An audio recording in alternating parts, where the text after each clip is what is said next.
I'm with Mike at Premier Pet Supply, and we have a very special guest. Here with us today is Peanut. Hi, Peanut. Such a good boy. Can you sit, Peanut? Can you sit?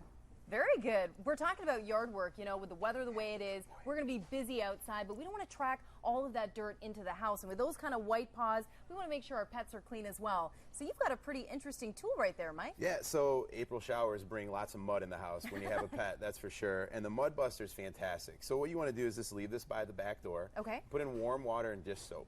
The dog comes in, all you do is just take a paw, just put in here, and then you rinse the paw right off. Peanut absolutely loves it.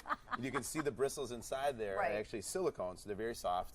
Oh, wow, okay. And it does a good job of breaking up the debris and getting all the dirt off before they track it through the house, which is the last thing you want to happen. Of course. How long would that take, you know? You know, with 4 paws and a larger dog, I mean, honestly, if it's prepped and ready, it only takes a couple minutes. I mean, it's no big deal at all. And once they get used to it, it's not a big deal. Right.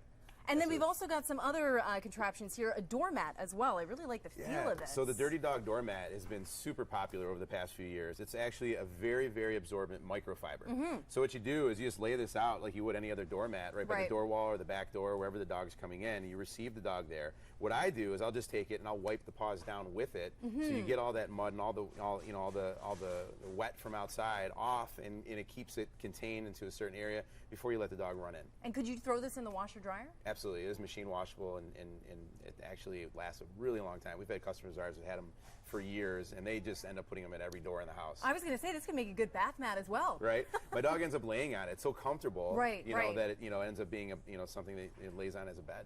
And really effective as well. Definitely, yeah. So it actually works, as good as you need it to make sure, without having to have a towel hanging on the door and look, really chintzy. So obviously in the yard too, we want to make sure they're cleaned up. There's lots of options when it comes to scooping the poop. So there's spades and rakes and shovels, the old conventional Allen scoop they call it, which does a good job of getting through the grass. But these are things that we want to make sure we're doing to maintain a clean yard, which is so important. Yeah, absolutely. And this is something you have to do year-round, all the time. You got to make sure that your dog's good, your home's good, and these are some contraptions to make sure that happens. For sure. And this time of year when it's wet outside, it's especially a mess. So it's important to have things like this. And I really like the towel too, because everything's so wet and yucky outside. You can get them dry real quick. Yeah, absolutely. And then they're not doing it on your carpet. Yes. All right, thanks, Mike. Absolutely. And thanks, Peanut. Yeah, you did so good. What a good boy. He really is.